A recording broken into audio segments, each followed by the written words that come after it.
തിരുവനന്തപുരത്തും ഒപ്പം ആറ്റിങ്ങലിലും ത്രില്ലർ പോരാട്ടം തുടരുകയാണ് എന്ന് വേണം ഈ ഘട്ടത്തിൽ മനസ്സിലാക്കാൻ. ആറ്റിങ്ങലിൽ വി ജോയി ലീഡ് തിരിച്ചു പിടിക്കുന്നു എന്നുള്ള വളരെ പ്രധാനപ്പെട്ട വിവരം ഈ ഘട്ടത്തിലുണ്ട്. പക്ഷെ അപ്പോഴും മൂന്നാം സ്ഥാനത്തുള്ള മുരളീധരന്റെ വോട്ട് വ്യത്യാസം 5000-ഓളം മാത്രമാണ് എന്ന വിവരങ്ങൾ ആ ക്യാമ്പ് നമ്മോട് നൽകുന്നുണ്ട്. അതായത് ശരിക്കും ഒരു ത്രികോണ പോരാട്ടം നടന്ന ഒരു മണ്ഡലമായി കൂടി ഈ 1% വോട്ടിന്റെ മാത്രം വ്യത്യാസത്തിൽ മൂന്നാം സ്ഥാനത്തേക്ക് മുരളീധരൻ പോകുന്ന പശ്ചാത്തലം. അങ്ങനെ ശരിക്കും ത്രികോണ പോരാട്ടം നടന്ന ഒരു മത്സരമായി ഇത്തവണ ആറ്റിങ്ങൽ മാറുന്ന സാഹചര്യം വളരെ പ്രധാനപ്പെട്ടതാണ്. ദേശീയ അതിൽ ഒരു അഡീഷൻ രഞ്ജിത്ത് പറഞ്ഞ പോയിന്റ് ആണ്. അതായത് ആറ്റിങ്ങൽ അസംബ്ലി മണ്ഡലത്തിൽ LDF-നേക്കാളും UDF-നേക്കാളും വോട്ട് പിടിച്ചത് NDA ആണ്. ആറ്റിങ്ങൽ നിയമസഭാ മണ്ഡലം, അതായത് 2 ബൂത്ത് കൂടി എണ്ണാൻ ബാക്കിയുള്ളപ്പോഴാണ് വി മുരളീധരൻ 6200 വോട്ടിന്റെ ലീഡ് എടുത്തു ആറ്റിങ്ങൽ നിയമസഭാ മണ്ഡലത്തിൽ. തീർച്ചയായും ആറ്റിങ്ങലിന് മറ്റൊരു പ്രത്യേകത കൂടിയുണ്ട്. കാരണം 19-ൽ ശോഭാ പ്പോൾ അവിടെ വോട്ട് വിഹിതത്തിൽ വലിയ വർധനവ് വരുത്തി. ഇത്തവണ വി മുരളീധരന് മുന്നിലുണ്ടായിരുന്ന വെല്ലുവിളികൾ രണ്ടാണ്. ഒന്ന്, സ്വയം പിന്നോട്ട് പോകാൻ കഴിയില്ല.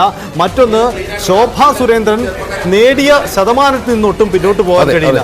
അതിലേക്ക് എന്തായാലും ആ നിലയിൽ BJPയെ ഭദ്രമായി എത്തിക്കാൻ വി മുരളീധരന് കഴിഞ്ഞു എന്ന് വേണം നമുക്ക് ഈ ഘട്ടത്തിൽ കരുതാൻ. പക്ഷേ ഒരു വിജയത്തിലേക്ക് എത്തില്ല എന്നത് വേണം നിലവിലെ സൂചനകളിൽ നിന്ന് മനസ്സിലാക്കാൻ. പക്ഷേ കൃത്യമായ ത്രികോണ പോരാട്ടം നടന്നിട്ടുണ്ട്. ഒരുപക്ഷേ കേരളത്തിന്റെ മറ്റ് പോരാട്ട ചിത്രങ്ങൾക്കിടയിൽ അത്ര കണ്ടങ്ങ് പരാമർശിക്കാൻ എല്ലാവർക്കും വിട്ടുപോകുന്ന ഒരിടമായി ആറ്റിങ്ങൽ മാറിയിരുന്നു. പക്ഷേ അവസാന ചിത്രത്തിലേക്ക് വരുമ്പോൾ ആറ്റിങ്ങലിന്റെ ചിത്രത്തിൽ വി മുരളീധരൻ വലിയ പോരാട്ടം നടത്തിയിട്ടുണ്ട്. ചെറിയ ശതമാന വോട്ടുകളുടെ കണക്കുകളുടെ മാത്രം വ്യത്യാസമേ ഉള്ളൂ. 2-3 സ്ഥാനാർത്ഥികളുമായി ഉള്ള വ്യത്യാസം അവിടെ ഉണ്ടാവുന്നുണ്ട്. തീർച്ചയായും അതായത് ആറ്റിങ്ങലിൽ ആണ് ഇനി എന്താണ് ഫലമെന്ന് അറിയാനുള്ളത്. കാരണം ഇപ്പോഴും 1292 വോട്ടുകളുടെ ലീഡ് മാത്രമാണ് അവിടെ ജോയിക്ക് ഉള്ളത്. ഒരു കാര്യം തിരുവനന്തപുരത്ത് ശശി തരൂർ ജയം ഉറപ്പിച്ചു. 10,000 വോട്ടുകൾ മാത്രമാണ് ഇനി ഉണ്ടാകുന്നത്.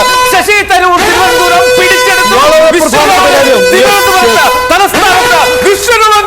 തലസ്ഥാനം അത് ശശി തരൂരിന് സ്വന്തമാവുകയാണ്. ഒരിക്കൽ കൂടി തിരുവനന്തപുരം പിടിക്കാനായില്ല.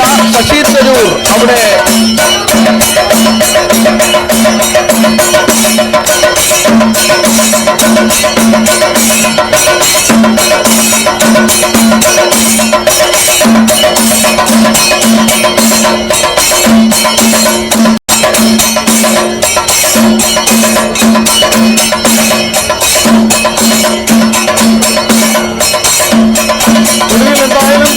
ആശ്വസിക്കാം. കാരണം അട്ടിമറി ഉണ്ടാകുമോ, നഷ്ടപ്പെടുമോ എന്ന വലിയൊരു ഭയമുണ്ടായിരുന്നു അവിടെ.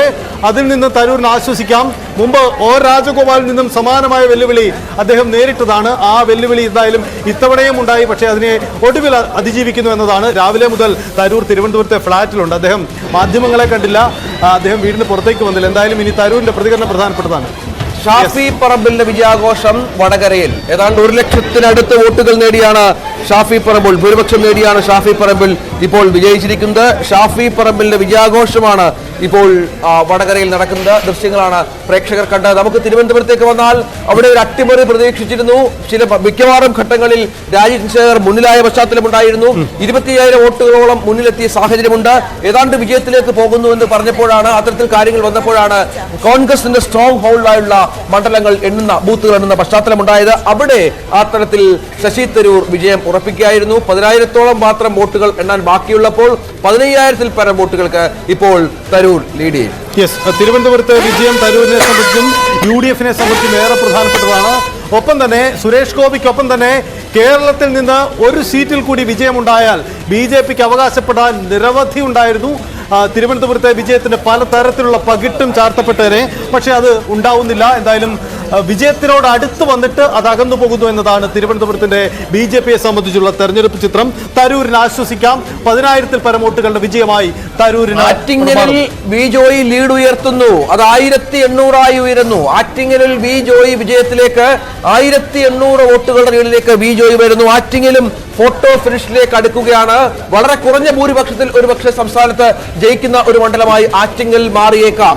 1800 വോട്ടുകളുടെ മാത്രം ലീഡാണ് ഇപ്പോൾ വി ജോയിക്ക് അവിടെ ഉള്ളത്. ഒരു ഘട്ടത്തിൽ അടൂർ പ്രകാശ്, പല ഘട്ടങ്ങളിലും അടൂർ പ്രകാശ് മുന്നിലായിരുന്നു. അത് മാറി ഇപ്പോൾ വി ജോയി 1800 വോട്ടുകളുടെ ലീഡോടുകൂടി പരമ്പരാഗതമായ ആ LDF മണ്ഡലത്തിൽ ലീഡ്. വി അരുൺ ചേരുന്നു. അരുൺ, ജോയി വിജയത്തിലേക്കാണോ?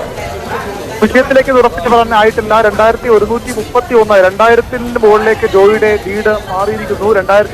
2131, ഏതാണ്ട് 4 റൗണ്ടോളം മുന്നിൽ നിൽക്കുകയായിരുന്നു അടൂർ പ്രകാശ്. അത് മറികടന്നുകൊണ്ടാണ് ബി ജോയ് ആദ്യം 500, പിന്നീട് 1000, 2000-ലേക്ക് ലീഡ് ക്രമാനുഗതമായി ഉയർത്തുന്നത്. പക്ഷേ ഇപ്പോഴും പൂർണ്ണമായും ജോയ് വിജയിച്ചു എന്ന് പറയാൻ കഴിയില്ല. കാരണം ഇനിയും മംഗലപുരം പോലുള്ള മേഖലകളുണ്ട്. കഴിഞ്ഞ തവണ ബി ജെ പിക്ക് വലിയ നേട്ടം കിട്ടിയ മേഖലകൾ ഇനിയും എണ്ണാനിരിക്കുന്നു. അവിടെ ബി ജെ പി എത്ര വോട്ട് പിടിക്കുമെന്നത് വർക്കല, ആറ്റിങ്ങൽ നഗരസഭ അടക്കമുള്ള മേഖലകളിൽ വോട്ടെണ്ണാനുണ്ട്. ചെമ്പരുതി അടക്കം LDFന്റെ ശക്തി കേന്ദ്രങ്ങളിലേക്കും വോട്ട് വരാനുണ്ട്. 3 പാർട്ടികൾക്കും ഒരുപോലെ വോട്ട് ലഭിക്കാവുന്ന മേഖലകൾ ഇനിയും ബാക്കിയുണ്ട്. അവിടെ ഇപ്പോഴത്തെ ഇതിൽ പോയാൽ ജോയിക്ക് ഒരു പക്ഷേ അരുൺ എത്ര വോട്ടുകൾ എണ്ണാനുണ്ട്, അങ്ങനെ ഒരു കണക്കെടുക്കാനാകുമോ നമുക്ക്? അവസാന 2 റൗണ്ട് എന്നാണ് ഇപ്പോൾ അനൌദ്യോഗികമായി ലഭിക്കുന്ന വിവരം. അത് കൃത്യമായ കണക്കുകളിലേക്ക് ഇനിയും മാറേണ്ടിയിരിക്കുന്നു. ഇവിടെ മറ്റു മണ്ഡലങ്ങളെ അപേക്ഷിച്ച് ആറ്റിങ്ങൽ മണ്ഡലത്തിൽ വോട്ടെണ്ണൽ കുറച്ചുകൂടി മന്ദഗതിയിലാണെന്ന് പറയേണ്ടി വരും.